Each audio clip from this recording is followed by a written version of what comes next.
Hello YouTube, this is Chester on STEM APKs. Welcome to another tutorial. In this tutorial, we're going to continue where we left off in the last tutorial. As you remember, in the last tutorial, we were working adjusting colors and converting to grayscale, but we were working with the command line.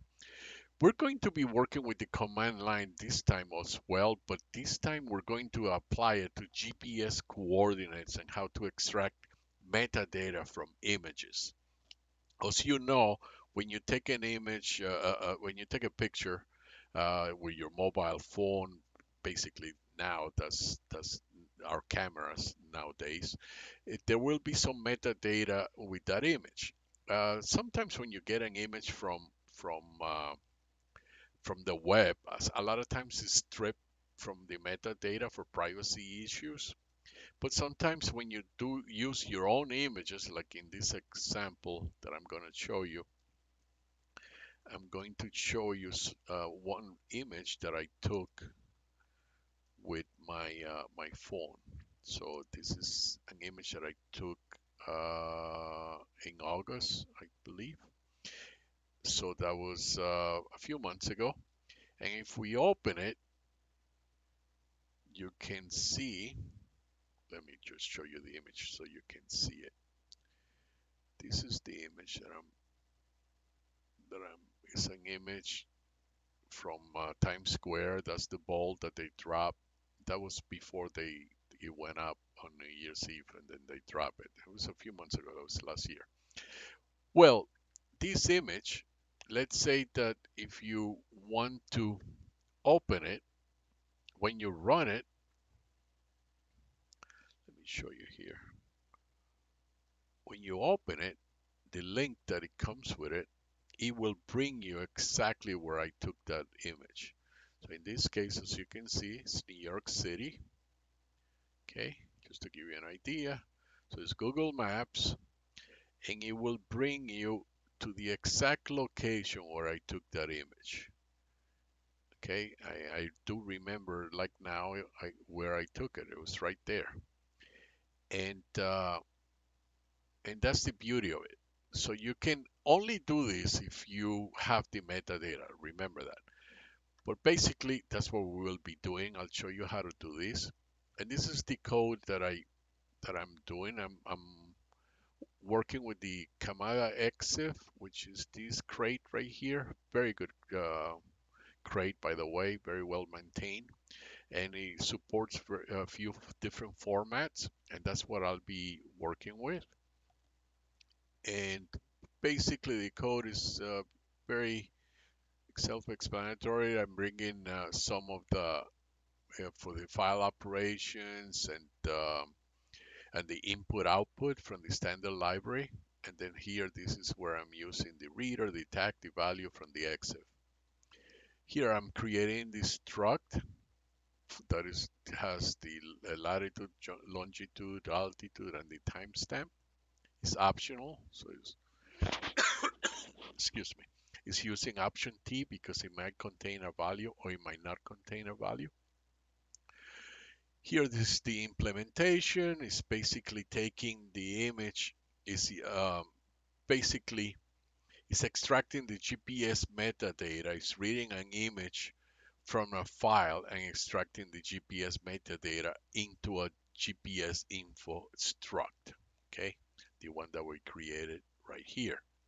And the way it's doing that is opening up the image file, is wrapping it in a buffer reader, and it uses the EXIF crates reader, this guy, and to parse the EXIF metadata. This is where the parsing is taking place.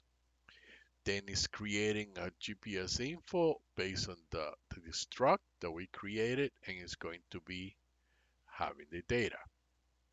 Here is doing the tagging, and it's tagging the latitude, the longitude, and the ref. And here is basically converting that to decimal degrees, because if you see here, um, if you go here, it's using this function right here. They convert to decimal degrees, and it's going from degrees to um, is DMS, degrees, minutes, seconds. And I'll show you in 1 minute. And that's what's happening here. And then it's going to extract the altitude, same thing, another one that is get GPS altitude is this one right here. And it's also getting the GPS timestamp, which is this one right here. And this is the hour, the minutes, and the seconds. And it's gonna give you human readable that looks looks nice for us to be able to see the time.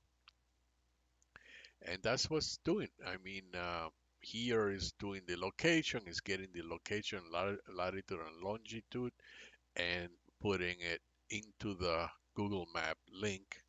As you can see here, this is what's happening here. It's giving you the link, and as you can see, it has the latitude and the longitude. It's giving you the altitude. How is it above sea level, below sea level? As you can see, this is a different one. And it's giving you the timestamp. And if you remember, this is not going to work with all images. For example, in this case, I got this image from the internet.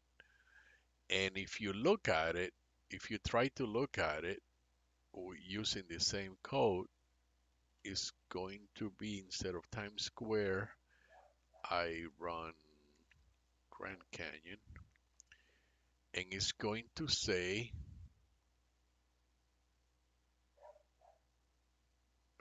what happened here? Clear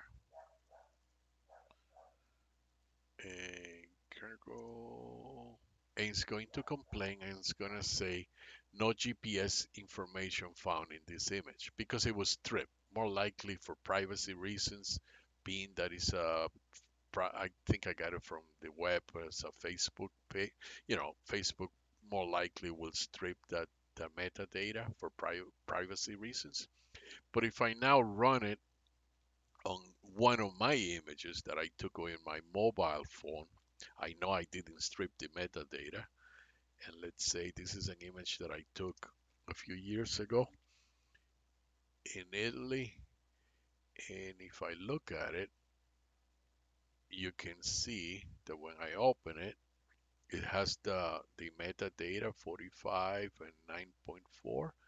And if I open the link, it will bring me to that location where I took that image. And as you can see, it is right on the border between Italy and Switzerland. Is Italy and then Switzerland, and it's right on Lake Como. And if you want to see the image, this is the image, and this is the image that I took. So basically, I took it from the lake. So it's not gonna be able to open the image on the lake because there is no street. So if you really want to see a street, let's say now you can see it here, let's say, and now it will give you the street view exactly from what I was taking the image of. And this is a very nice area on the lake and all that good stuff. But you can, like I said, you can apply it to your images that you've taken, and it'll be cool because it will bring you to the location and right on Google Maps, and you can do all kinds of cool stuff with this application. But this is the end of this tutorial. If you like this tutorial, click the like box and subscribe to my channel, and I will see you next time with another tutorial. Take care.